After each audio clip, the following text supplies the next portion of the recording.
So today we're going to start 3-digit by 3-digit subtraction. This is very similar. In fact, it's exactly the same as what we do with 2-digit by 2-digit, but we've added the hundreds place. So there's one more column to subtract through.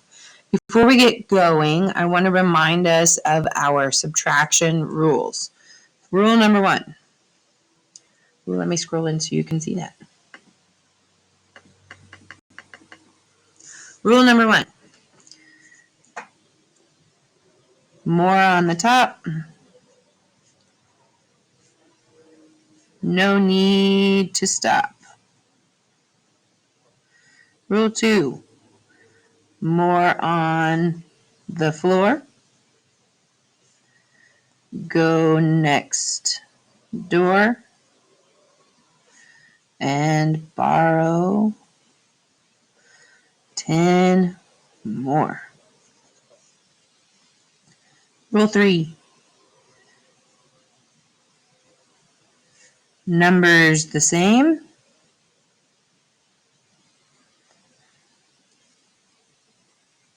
Zeros the game.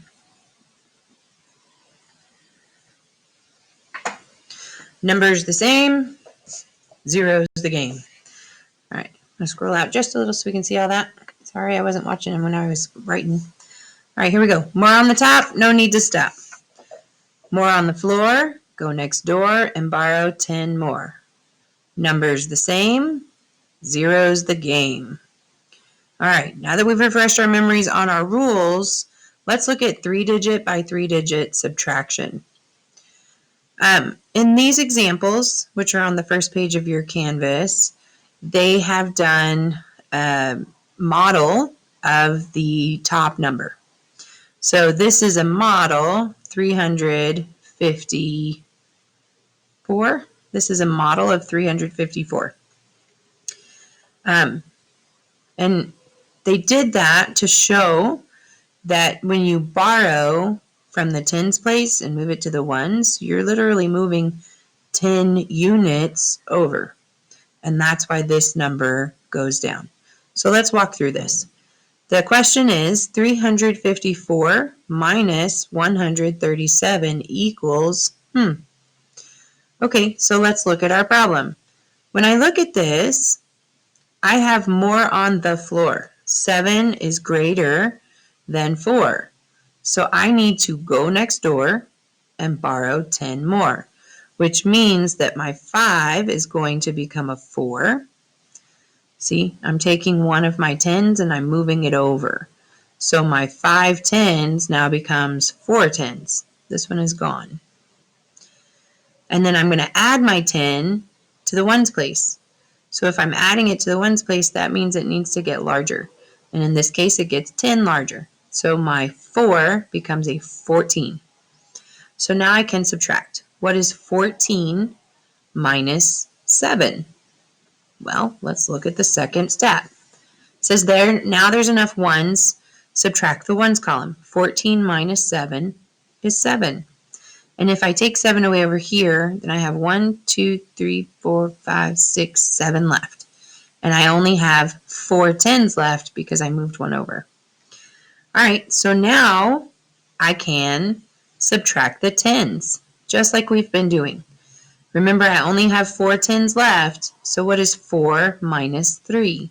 Well, I can X out 3 of them, and how many do I have left over? That's right, I only have 1. Is this more on the top or more on the floor? That's right, more on the top, no need to stop. 3 minus 1 is 2. So I can subtract using my place value, and I can create a chart or a picture if I need to. Let's do one together. And on your screen, these have the little green blocks that you just type into. You're more than welcome to just type in your numbers on these. You don't have to show your work in your journal for number 1 or number 2. But let's do this together. So I have 431 minus 326. I'm going to start in my ones column. Okay, which number is larger? Well, that would be the 6. It's on the floor. So more on the floor, go next door and borrow 10 more. So I'm going to borrow 10 from this. So my 3 becomes a 2. And I'm taking 10 over here. So what is 10 plus 1? It's 11. 11 minus 6. All right, I'm going to put 6 in my head. 6, 7, 8, 9, 10, 11. I have 5 fingers showing. So 11 minus 6 is 5.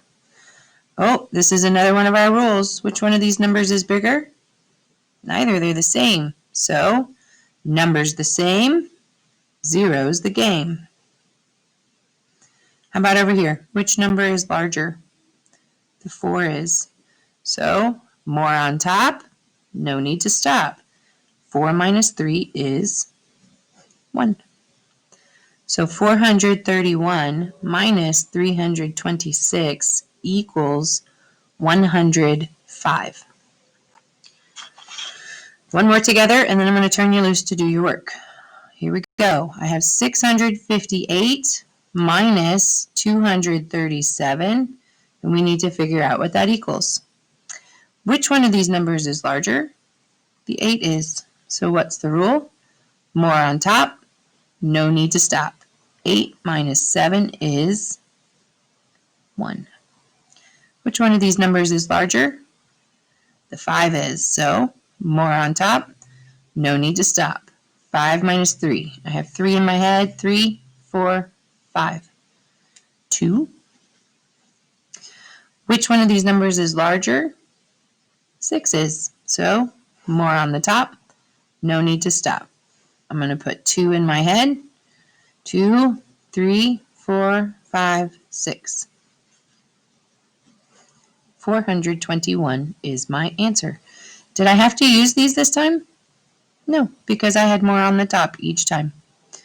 All right, guys, while you're working, try and say your rules so that you remember what the rules are. I know that some of us feel like we don't need to use the rules. We understand subtraction. We're good to go. But sometimes it helps us to slow down so that we can say, oh, hang on, I need to regroup that correctly. Or hang on, let me slow down so I can make sure that my calculations are correct. And that's helpful for everybody. I even do that now.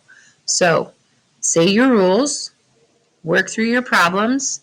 You have a couple of pages that you're going to do. The next one has a video that shows if you have done the problems correct or not. It shows you if you've corrected your work. The third page is on your own, and it will be graded. And then you have your addition practice for your spiral review. Subtraction is really important. Make sure you're saying your rules and doing your work. Also, show your work in your journals, and I look forward to seeing your videos. Don't forget to put your problem number next to each problem in your journal so I know which one you've done. Okay? All right, guys, have fun doing some math today.